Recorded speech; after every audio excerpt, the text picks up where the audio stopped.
Shalom, everyone. It's good to see you. We're back here for episode 4, Daniel chapter 3. So, again, I'm a teacher. So, again, we're not going to follow Daniel right away. I want to give you some previous information. I want you to turn in your Bibles to the book of 2 Kings. 2 Kings. And you're going to go to chapter number 20. I'll give you a lot of information around it, but I want you to understand where all the gold came from that we're going to be dealing with tonight. In chapter 20, Hezekiah has just invited the ambassador from Babylonia over to visit, because the king of Babylonia at that time, Baladan, had sent him a letter. And the letter congratulated him and spoke kindly of his God. And so he invited the ambassador in. Well, it's not just a meal that Hezekiah gave this ambassador, but he gave him a tour. And if you look at verse number 15 in chapter 20, you will see that it says, and he said, "What did they say, or what did they see in your house?" Hezekiah said, "They saw everything in my house. There was nothing that I did not show them in my treasuries." In my treasuries. Not only his house, he showed them God's house. And he showed them the treasuries in God's house. Now, the treasuries in God's house had just recently filled up, meaning we're going to have to go back again even further. And I want to go back to the days of Sennacherib. Sennacherib was the king of Assyria. Sennacherib had a mighty, mighty army. In fact, his army was huge. In fact, many would compare it to the army of Gog and Magog. And they would tell you that this actually could have been, had Hezekiah done the right things, this could have been the day that the world to come would have come, because Hezekiah would have been declared the Messiah. But that didn't happen. So we're going to have to continue life as it is. But excuse me, Sennacherib had problems with two nations, the Jewish nation and Babylon.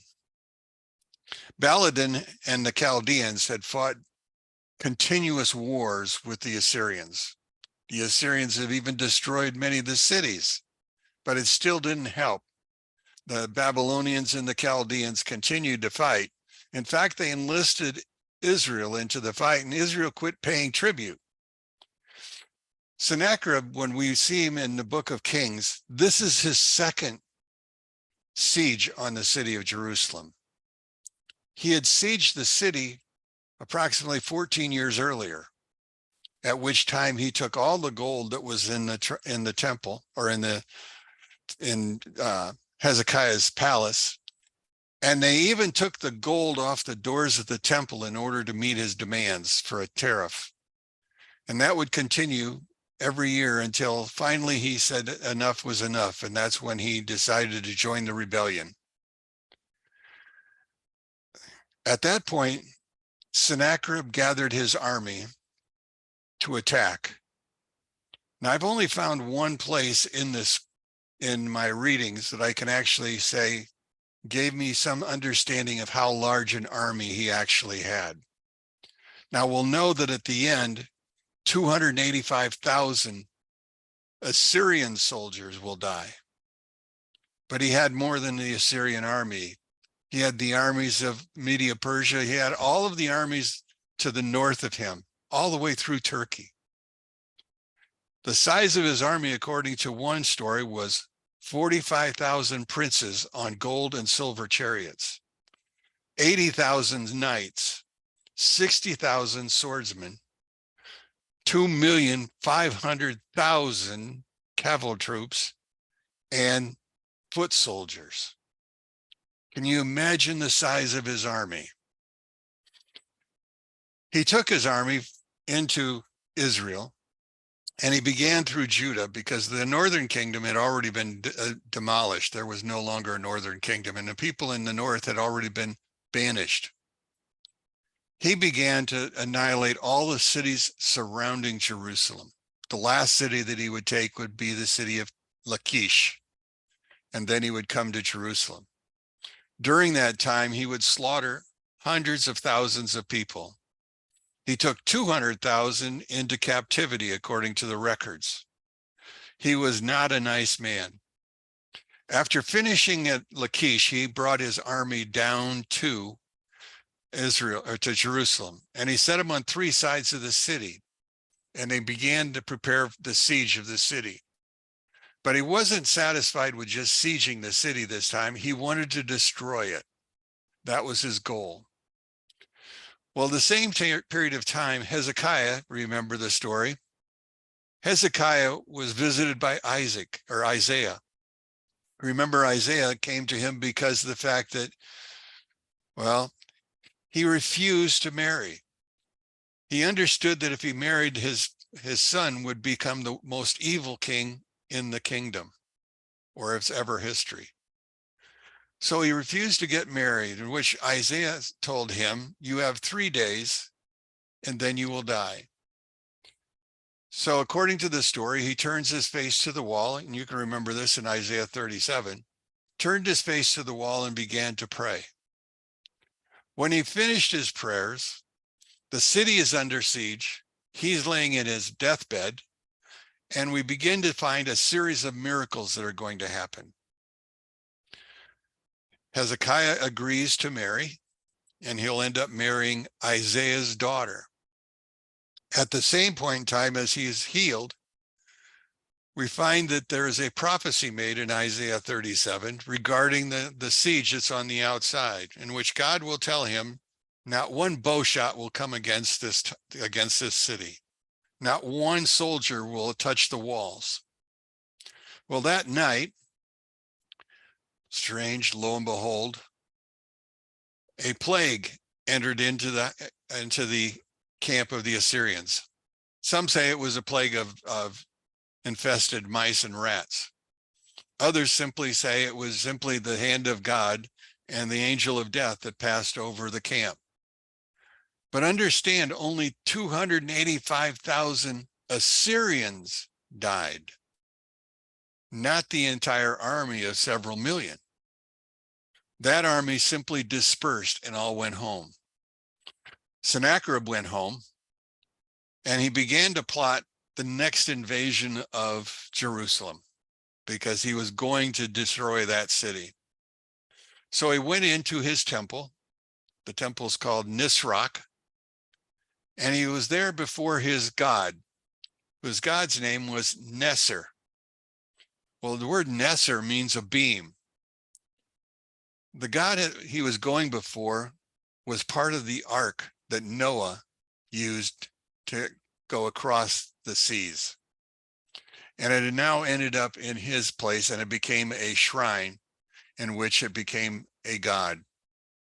Well, while he was praying to his god, he offered his two of his three sons, to his god if he would allow him to win. Well, the two sons heard him, and later on they will end up stabbing him while he's bowed before his god. Then they will exit quickly from the community. All of this happens with the plagues and with the destruction of the city on Passover. On Passover. Two great events happened on Passover. The first one was in Egypt, and this is the second great one.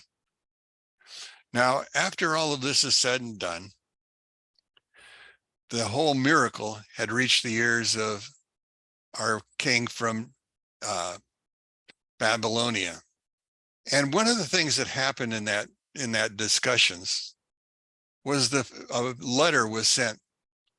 Now, he sent it by his personal scribe. His scribe's name was Nebuchadnezzar. Nebuchadnezzar inherited the kingdom not because he was related to anybody, but through intrigue. He eliminated the other heirs and he became king. But before he did that, he wrote the letter in which he told the king, you need to be more positive in the letter. And so he rewrote the letter.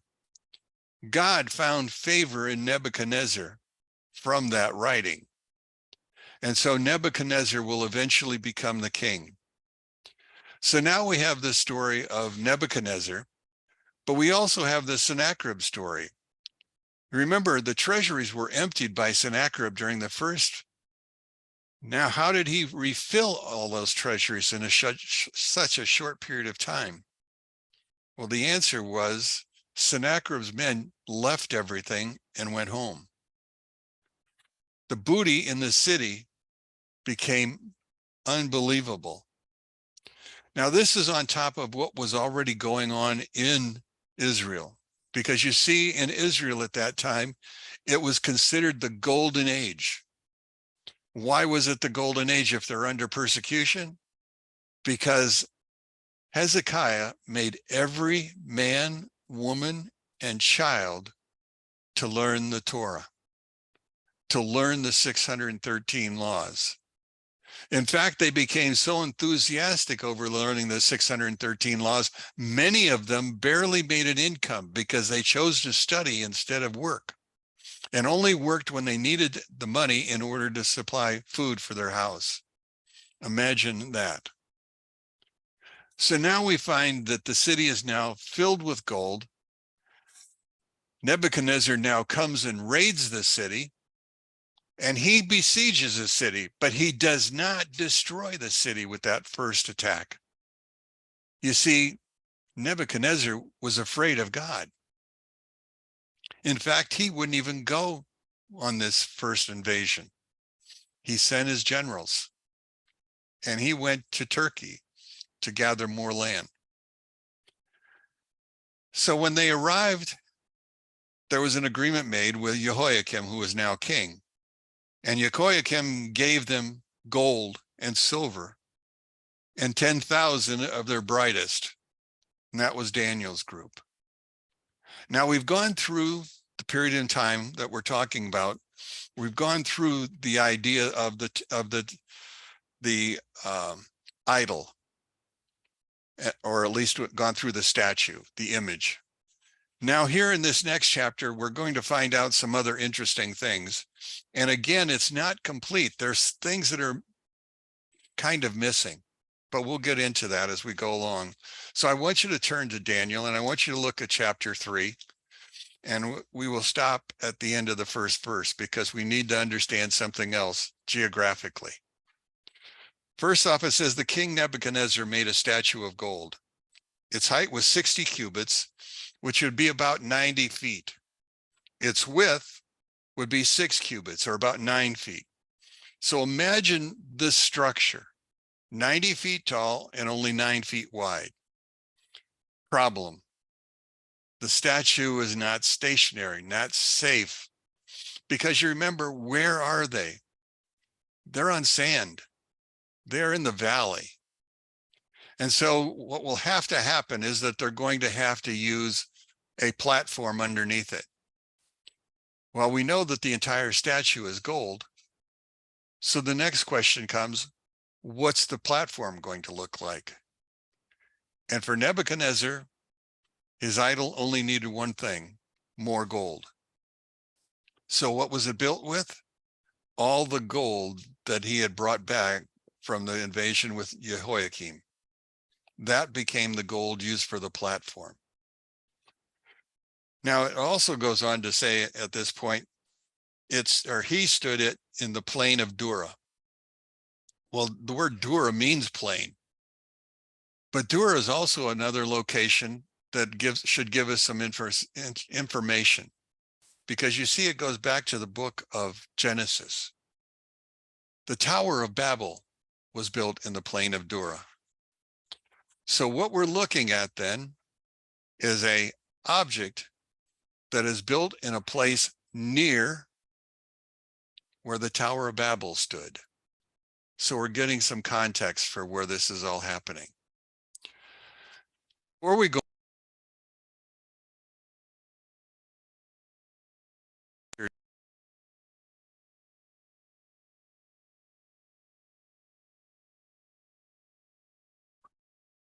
You muted yourself.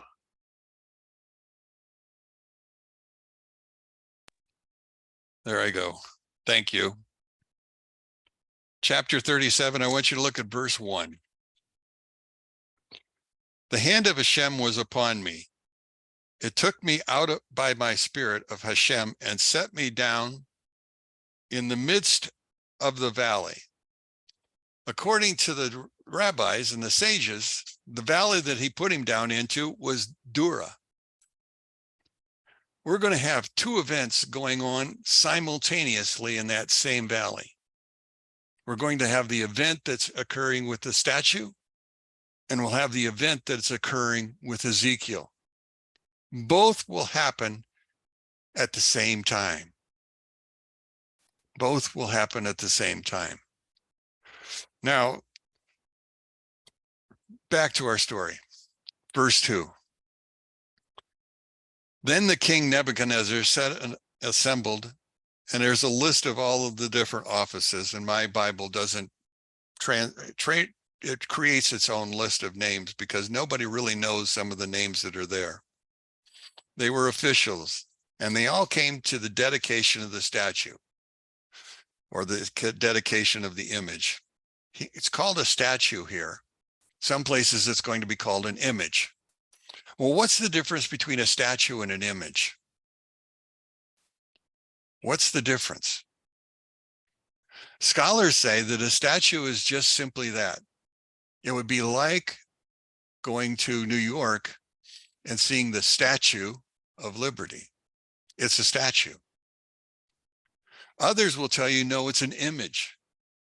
And the question will then become, an image of what?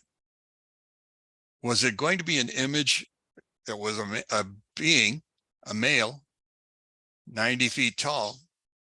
Was the image going to be Nebuchadnezzar's image? Was the image going to be Nebuchadnezzar's god, Belshazzar? What was the image going to be? Now, if it's only a statue, nobody would have had to bow down because it's a statue. If it's an image, that's what we're trying to identify and break out of the story. Verse 3, thereupon the rulers, the nobles, the governors, the judges, the treasurers, the advisors, the guards, and all the provincial officials gathered together for the dedication of the statue that King Nebuchadnezzar, again, see, it's a statue, had put up. And they sat facing the statue that Nebuchadnezzar had set up. A herald cried aloud, it commanded to you, peoples, nations, languages, when you hear the sound of the horn, the whistle, the tambourine, the drum, the cymbals, the flute, and all the kinds of musical instruments that shall fall and prostrate yourselves to the golden statue that King Nebuchadnezzar has set up. Okay. All you would need to do is blow a horn. But that's not what's there. So I want you to use your sanctified imaginations for a second. Why are all those instruments there to play a single note? Was this simply a matter of everybody arriving, all of you now will bow down at the sound? Or was this, in fact, simply a gathering of all the nations that are underneath Nebuchadnezzar's control? And was it more like a dinner, a celebration? Because many would have come for the unveiling of a statue. Is that what was actually going on? Or was it simply about one note and everybody was standing there? Well, we know that later on, we're going to find in chapter number 5, we're going to find the story of Belshazzar, in which he's had a feast going on for months. So feasts are not uncommon. Celebrations were not uncommon. This, I think, originally was to be a celebration. but the course of the celebration would change. It's not what it was. That's when it became an image. If you look at verse number 7, therefore, as soon as all the peoples heard the sound of the horn, the whistle, the tambourine, the drum, the cymbals, and all the musical instruments, all the people, the nations, and the languages fell and prostrated themselves to the golden statue that King Nebuchadnezzar had set up. Thereupon, at that very time, some Chaldean men came forth and defamed the Jews. Okay. How did the Chaldean men know that the three had not bowed down? The word for defame is also the word that we would use for to speak about somebody else behind their back. In other words, there may have been truth. All they knew is the fact that the rumor had it that these guys didn't bow down. It was the rumor that they had. They were right. In fact, the three men will actually agree to that. But in the beginning, nobody saw it. Nobody understood what was going on. But all of a sudden, everybody was to bow. Now, there's parts of the story that are not here. First off, where's Daniel? Why wasn't Daniel there? Isn't that what this book is about? Well, again, suppositions. Some would tell us that he was there. But remember, how did Nebuchadnezzar look at Daniel? When he saw Daniel, he saw what? A god. Should a god have to bow to another god? That was the simple question. Others say, no, he wouldn't have been there, because even so, he would have had to have been on the dais, and obviously Nebuchadnezzar would have had to deal with that. Some say that Nebuchadnezzar had actually sent him out of town.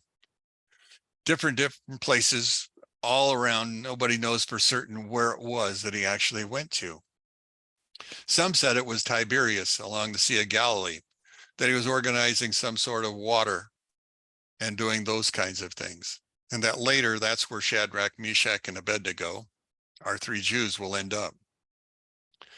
But nobody's certain. But now we have to also remember, these three didn't bow down, but the question is, why didn't they bow down? What were they missing? What were they missing? Now, if we look at verse 9, we'll keep reading and then see if that'll help us out. They explained and said to King Nebuchadnezzar, may the king live forever. O king, issue a decree that every person who hears the sound of the horn, the whistle, the tambourine, the drum, the cymbals, the flute, and all the musical instruments fall and prostrate himself to the golden statue. Wait a second. Who decided that everybody had to bow to the statue? Was it Nebuchadnezzar, or was it these Chaldeans? What brought them to that point? And whoever does not bow and prostrate himself is to be thrown into the fiery burning furnace.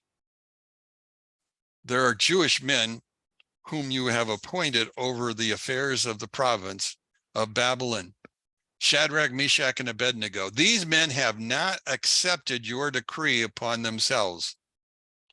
Now the question is, was it his decree, or was it a decree that came about because of the Chaldeans? O king, your God, they do not worship. But again, interesting enough, every god was acceptable in Babylon, just like every god would be acceptable in Medo-Persia, the next kingdom. So this is something that's going to be specially placed upon this image that all of a sudden now has become a lightning rod for obedience and disobedience. And notice the last part. And to the golden statue that you have set up, They do not prostrate themselves. Okay, we have reached the point then. We haven't found our answers to some of the questions that are coming up. One, how did they know that they were going to have to bow to this? How did they know that? One thing we're going to have to understand is that in the Bible, there is no such thing as chronological order. The men first came to King Nebuchadnezzar and created the need for this particular thing to happen. The same thing is going to happen later on when Daniel finds himself in a situation of praying in his room. You remember that? But let's go back to where we're at. We're in the plain of Dura. What also was in the plain of Dura? That was this Tower of Babel. If we go all the way back to the book of Genesis, there was another incident very similar to this, in which the king wanted everyone to receive him as a god. But there was one man who would not accept that. Do you remember who that was? Abraham.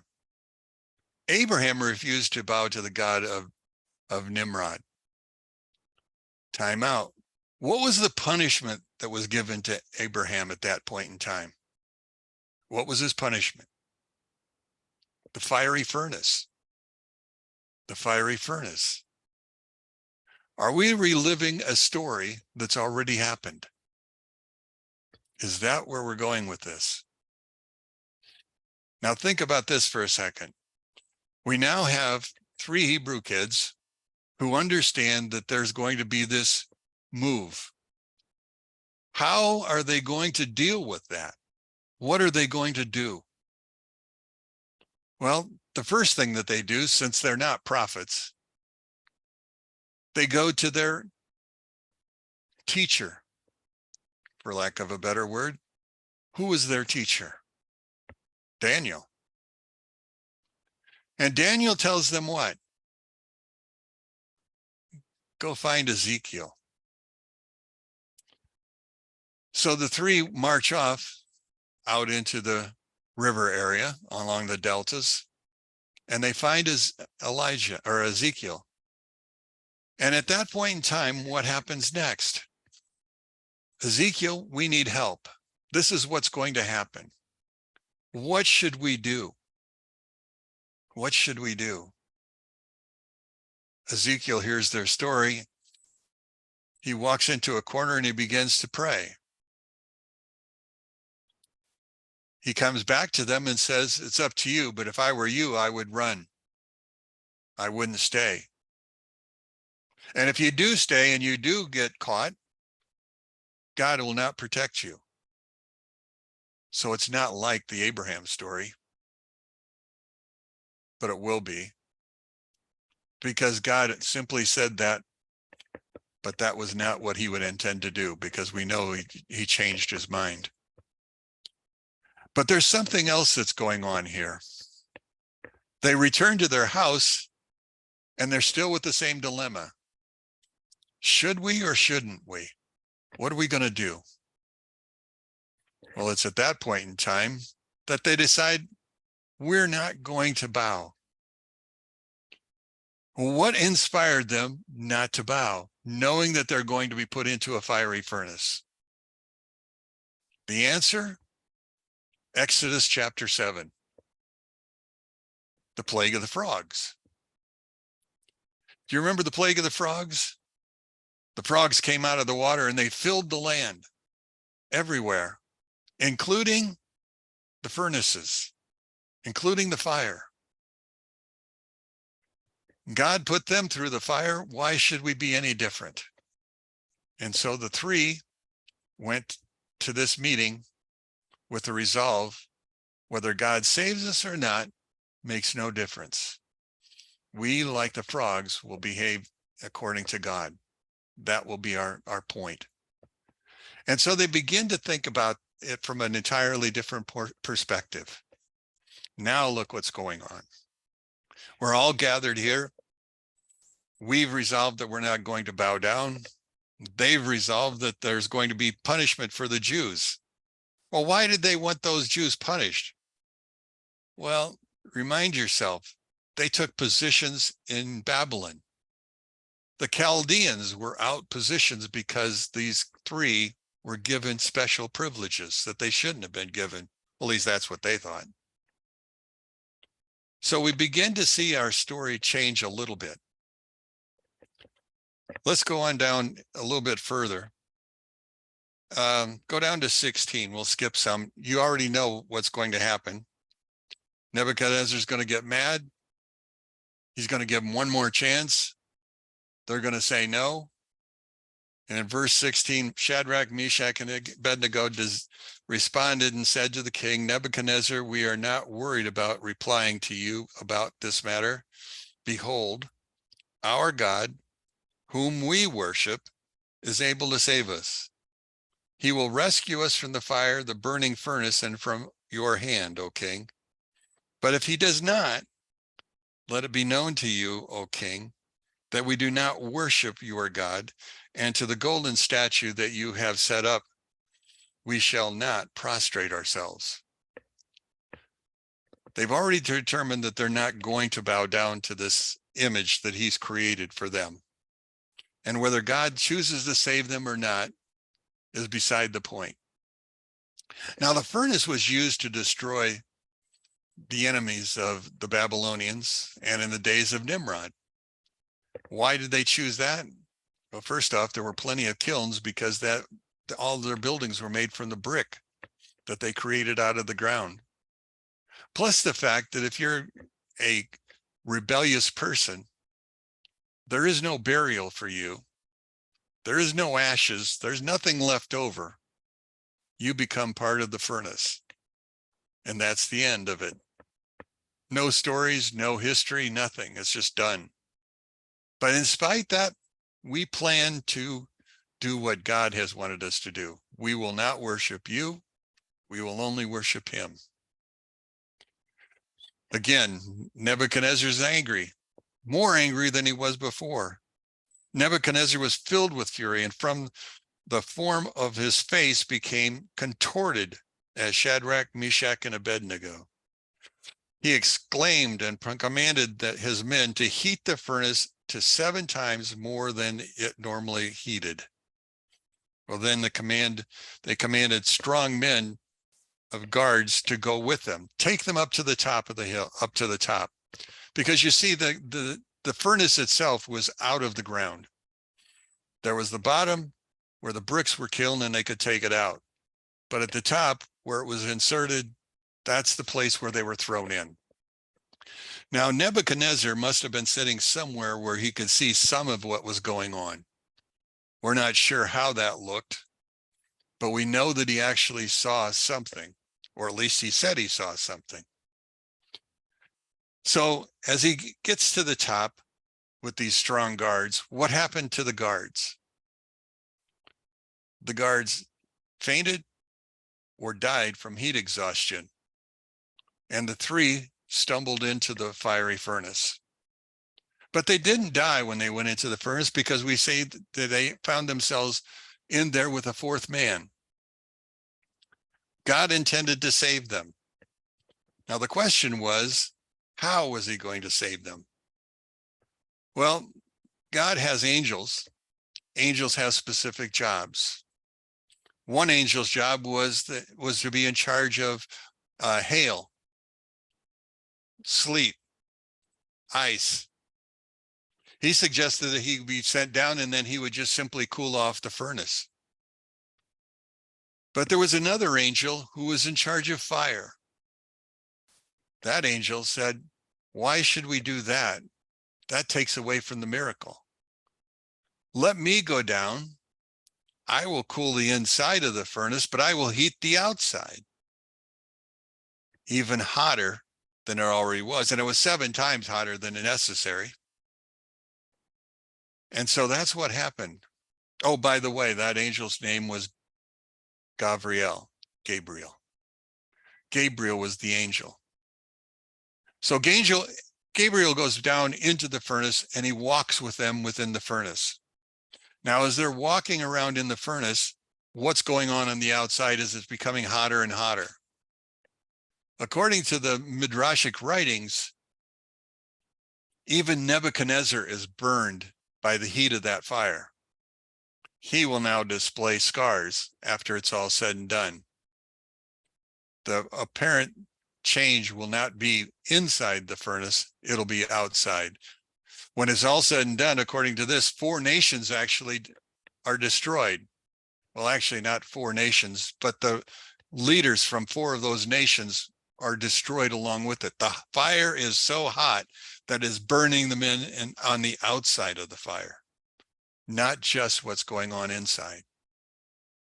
Quite a miracle.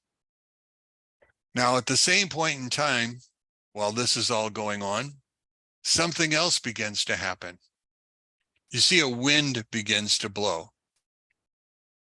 The wind becomes so strong that it knocks the statue over.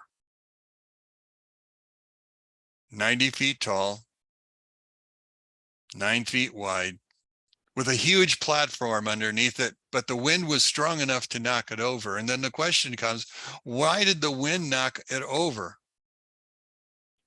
But we have to remember what else was going on in the Valley of Dura that night. Ezekiel chapter 37. A wind was blowing in that valley. And what was happening by that wind? The bones were beginning to gather. All of a sudden, we created human beings. Now, some would say that that's just a story that goes along with it. It's not true. But I wonder.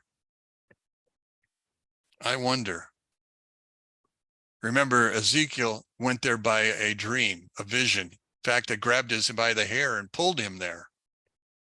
So we've got all of these things going on in the same valley, the Valley of Dura. That's what's happening in this particular valley. Now, as the story goes on, as we read further, I want you to go down to verse number 26. Seeing that the 4 men are now loose and running around, it says, then Nebuchadnezzar approached the opening of the fiery burning furnace. He exclaimed and said, Shadrach, Meshach, and Abednego, servants of the supreme God, step out and come here. Step out of this furnace and come here. Thereupon Shadrach, Meshach, and Abednego stepped out of the fire. The satraps, the nobles, all of those that were assembled around, whose bodies the fire had no effect on them. Their hair was not singed at all, and whose cloaks were unaltered, and who had not absorbed the smell. But not could be said the same for those that were around that fiery furnace. They had been singed, they had been burned, their clothes had been tattered because of what's going on. So Nebuchadnezzar explained and said, blessed is the God of Shadrach, Meshach, and Abednego. Blessed is the God. What's going on in his being is a change that's coming in him. It's not an immediate change, but it's the beginnings of an inkling. We're never told whatever happened to Nebuchadnezzar. How did he die? Many of the writings suggested that he died of natural causes, that he died in peace and comfort. That was how he died. Not what we would have normally thought of from somebody who was as evil as he was in the very beginnings of this whole story. As you go through the reading, I want you to go over to verse number 31. From King Nebuchadnezzar to all the peoples, nations, and languages that dwelt throughout the earth, may your peace be abundant. It behooves me to let the sign or signs and the wonders that the supreme God has performed for me. How great are his signs and how mighty are his wonders. His kingdom is an everlasting kingdom, and his dominion is for all generations. Sign or signs? Sign or signs? Oh, by the way, this is written in the first person. But remember, the verses before it are written in the third person.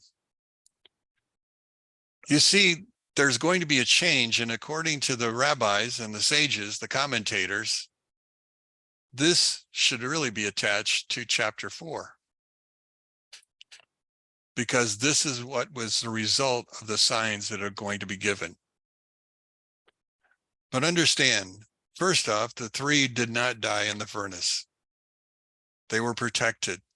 Not only were they protected, but there was a strong wind which took out the statue. There was also the idea of everything going on. Oh, by the way, I forgot one thing. When did all this happen? Rosh Hashanah.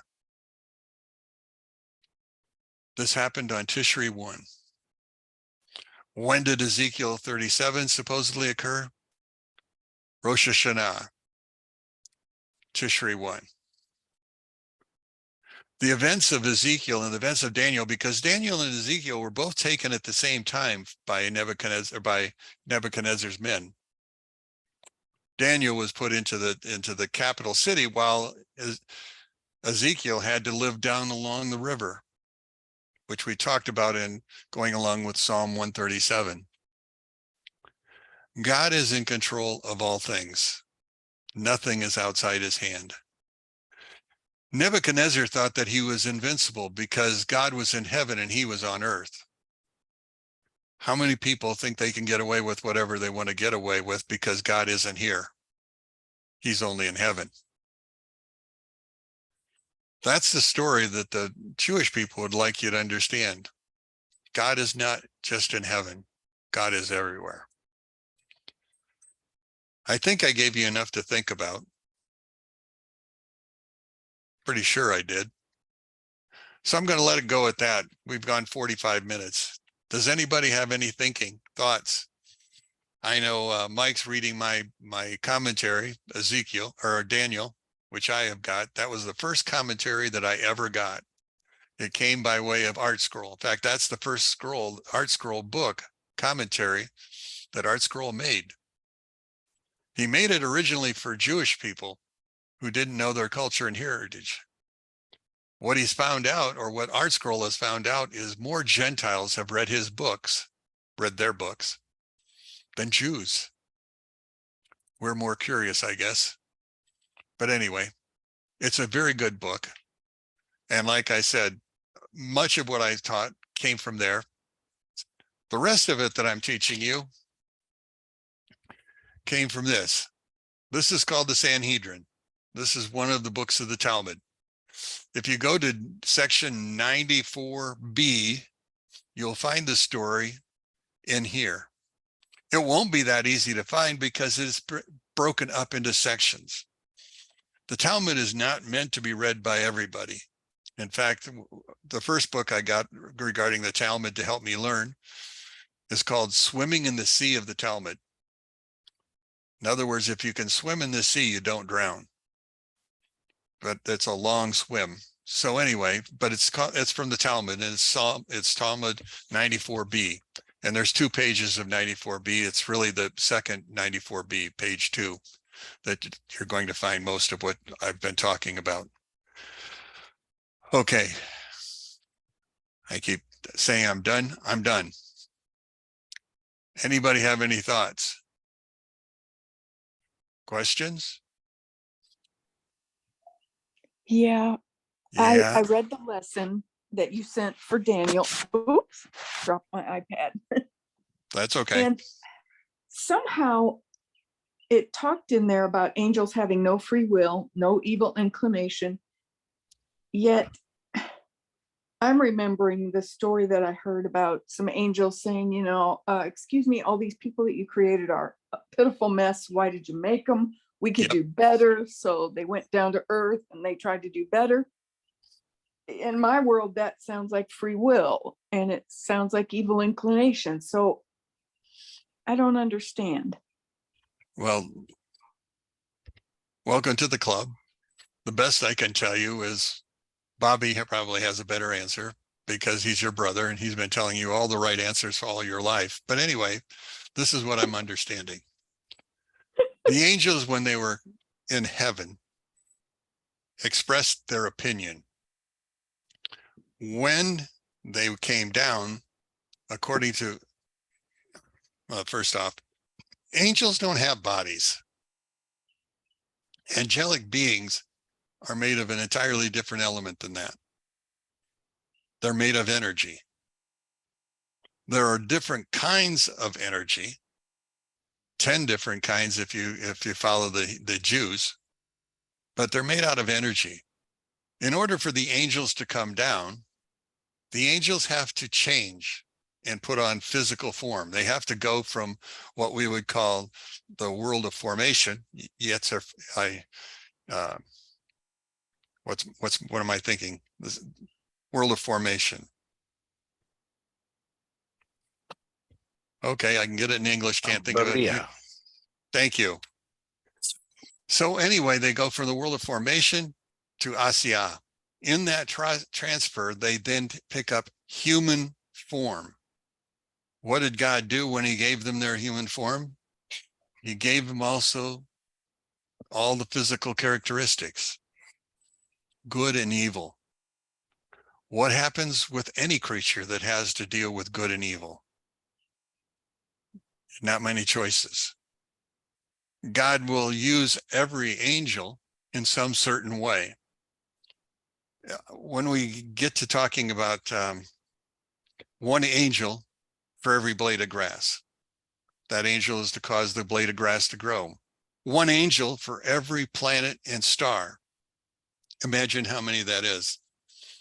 We're going to read Psalm 148, in which it says God gave every angel, every star, a name. What kind of name would he give it? He would give it a name to announce what it was responsible for doing. Someday, I think I'm going to get a new name. My new name is going to represent my responsibility, my mission, what I'm going to do, what I'm going to be. Because you see, in the world to come, I don't think we're done. I only think that of it as a beginning, a new beginning, but a beginning. And God will give me my name. He'll give me my mission, the same as he will for all of you. But that's just my opinion. So take it for what it's worth. Anything else? Well, that helped. It surprised me when I read that it was Gabriel that went down there, because I was thinking he was the one that announced, okay, Joseph and Mary, go and secure yourself away from this problem. I thought of him like an announcer. So it was surprising to me. He had a mission. Every angel has a mission. Some angels will have multiple missions, but for each mission, their name will be changed to match the mission that they're going to be on. That will be the difference. So again, Gabriel speaks of fire, i.e., that's where it came from. Anything else? Comments?